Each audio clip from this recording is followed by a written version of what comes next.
Dans cette vidéo, je vais vous parler, pas répondre parce que je ne sais pas en fait, comment reconnaître si c'est une poussée ou bien une aggravation de la maladie. Quand on souffre d'une sclérose en plaques limitante, quand on a une aggravation des troubles qu'on a déjà ou bien qu'on a l'apparition de nouveaux signes, on se dit bon, ça ressemble à une poussée. Je vais contacter mon neurologue et lui demander qu'il me voit pour confirmer ou pas si c'est une poussée. Et après, avoir les bolus de cortisone pour pouvoir sortir au plus vite de cette poussée. Parce que vivre une aggravation de ces symptômes, c'est pas du tout agréable et des fois ça peut même être très très handicapant. Et puis quand on est passé en phase secondaire progressive, eh bien la maladie, elle peut soit évoluer de manière progressive très lentement, soit au contraire, avoir des moments aussi où on a l'aggravation assez rapide de ces troubles. Et par moments, bon, certaines personnes peuvent avoir aussi des crises qui se rajoutent, c'est-à-dire des poussées. Et malheureusement, quand on est dans cette phase-là, la poussée, ben, c'est pas sûr qu'on récupère tout. D'ailleurs, en général, on ne récupérera pas tout. Bon, alors là, moi, c'est une question que je me pose. Et la réponse, je ne l'ai pas parce que pour l'instant, je n'ai pas de nouvelles de mon neurologue. En fait, depuis à peu près 6 jours, voilà. Voilà, aujourd'hui, là, pour l'instant, j'ai pas de douleur, mais j'ai eu des douleurs qui me sont arrivées au niveau du genou gauche. Et il se trouve que, en période de poussée, j'avais souvent ces douleurs qui étaient là. Et puis, j'ai une fatigue plus intense depuis quelques jours. Et en même temps, j'ai une faiblesse visuelle qui revient. En fait, j'avais vu l'orthoptiste qui m'avait dit que finalement j'avais des problèmes de convergence et de divergence. En fait, c'est une faiblesse des muscles des yeux. Et donc, je fais régulièrement des exercices sur l'orthoptiste. Et donc là, je me suis posé la question, mais ici, ces symptômes pouvaient être poussés après tout. Bon, alors, comment je pourrais dire ça? En principe, c'est non, pas une poussée. Mais je vois dans le cas de Nathalie, elle a eu une poussée quand même. Alors, elle a eu un bolus, je sais pas, elle n'a pas tout récupéré, d'accord, mais est-ce qu'elle a récupéré un peu? Je sais pas. Est-ce que ça lui a été profitable de faire des bolus de cortisone? Je sais pas. En tout cas, moi, voilà, j'en suis à tel point que je me dis, mais que la maladie évolue un peu, je comprends, mais là, subitement, à ce point-là, et d'un autre côté, je me dis, mais quand même, cet été, tu as perdu du poids, donc forcément, tu as perdu des muscles, donc qui dit fondre des muscles, ben, forcément, tu marches moins bien, c'est aussi logique. Voilà, et bon, donc c'était une bonne question, savoir à quel moment on peut se dire qu'on a une poussée, ou bien c'est juste, entre guillemets, juste l'aggravation des troubles. Donc ça, je ne suis pas neurologue, donc je ne peux pas savoir. Mais c'est la question que je poserai à mon neurologue la prochaine fois que je le verrai. Ça fait quand même 3 ans que je ne vois pas. À cause du Covid, c'est moi qui avais annulé. Et là, je lui ai demandé des nouvelles et je lui ai dit que je voudrais le voir. Ça fait depuis le mois début août, pas de réponse. Alors il devait rentrer fin août, début septembre. Donc là, je lui ai envoyé un mail pour savoir qu'il me réponde, quoi. Voilà, bon, alors, je prends mon mal en patience, faisant une nouvelle aquarelle. C'est une aquarelle un peu surréaliste. Je passe mon mal comme ça. Ça, c'est une aquarelle plus cool. Voilà. Et puis après, à côté de ça, j'ai des exercices aussi que je fais, parce que j'ai fait une formation. J'ai un prof, en fait, on a chaque mois 4 photos et 4 aquarelles à réaliser. Alors, je vais vous montrer. Donc ça, c'est des voitures. C'est orageux, hein. Et ça, voilà, je travaille sur l'humide, sur l'humide. Bref, donc je n'ai pas la réponse à cette question, mais voilà, quand on est a priori, ce n'est pas une poussée, a priori. Mais quand on a été habitué à avoir une sèpre émitante, dès qu'on a des symptômes qui sont présents, on dit ça y est, j'ai une poussée, alors qu'en fait, ben non. Et j'avais déjà eu ça, je crois, l'année dernière. J'avais un peu récupéré, ça avait fait pendant 2-3 jours, j'avais vraiment beaucoup de mal à marcher, puis j'avais un peu récupéré. Et là, bah, maintenant, quand je sors, si c'est pour aller par exemple sur la kiné, c'est mon aide de vie qui me dépose, qui m'accompagne, on va dire. J'ai vraiment besoin d'accompagnement humain parce que je peux pas y aller, comment dire, si on dépose juste, on conduit et après on me laisse me débrouiller seul, je peux pas. Et même c'est bien difficile pour déshabiller, m'habiller, pour mettre mes chaussettes quand je finis la séance de kiné. Je suis toute seule et bon bah c'est vrai que j'ai un peu cette appréhension de me dire à quel moment il va falloir que je dise bah il faut quelqu'un qui m'aide aussi. Et quand on dit j'ai pas j'ai enfin j'ai voulu me faire réévaluer mon nombre d'heures de PCH, et on me dit finalement on peut vous faire accompagner par le GIHP, c'est ça? Ouais. Mais oui, mais ils vont pas, c'est pas eux qui vont m'aider à mettre mes chaussettes, à m'habiller. Et la devis, dans ce cas-là, elle est indispensable, quoi. Et après, on peut dire oui, mais pour se doucher, on veut se faire habiller, se faire doucher, se faire habiller par une infirmière.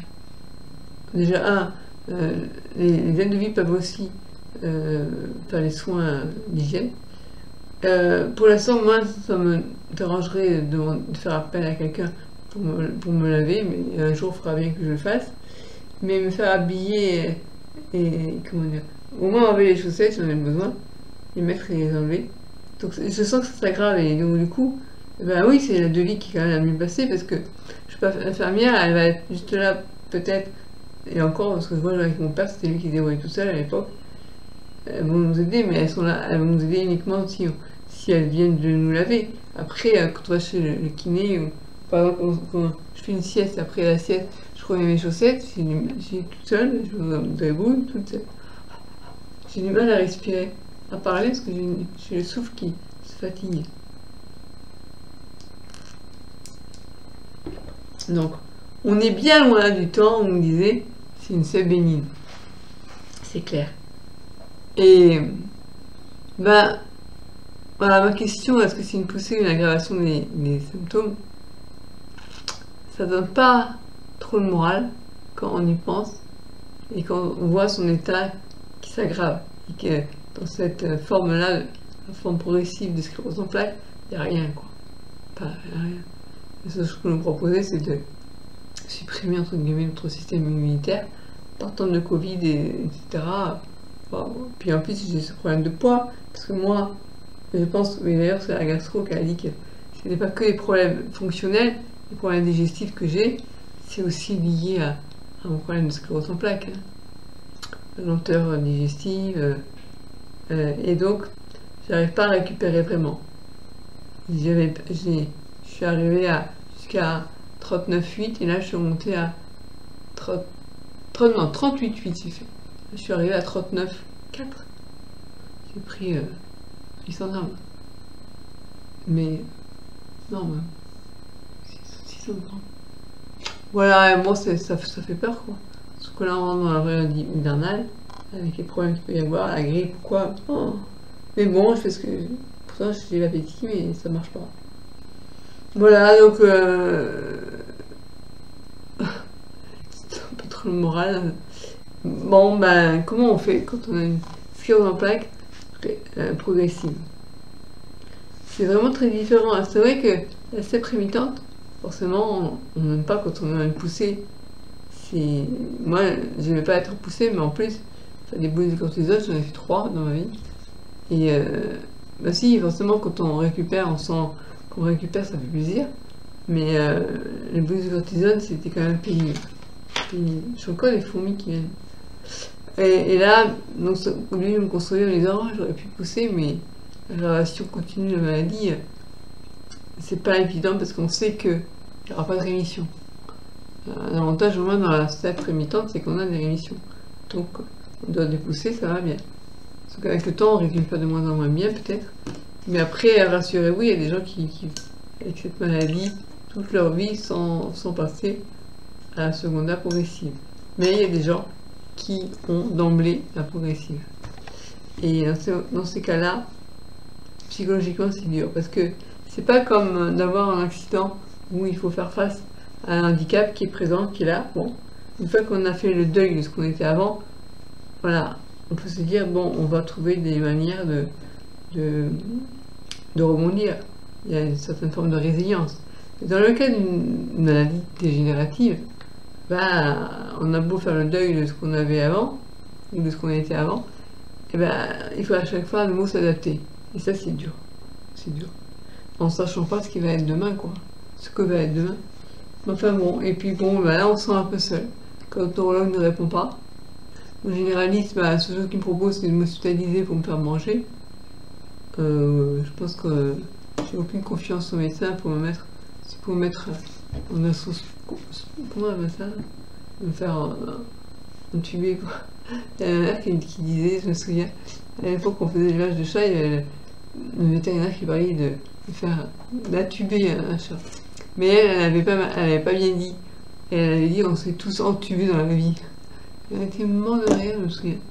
Voilà, on s'est tous entubés dans la vie. Ouais. Je me suis entubée par la sclérose en plaques.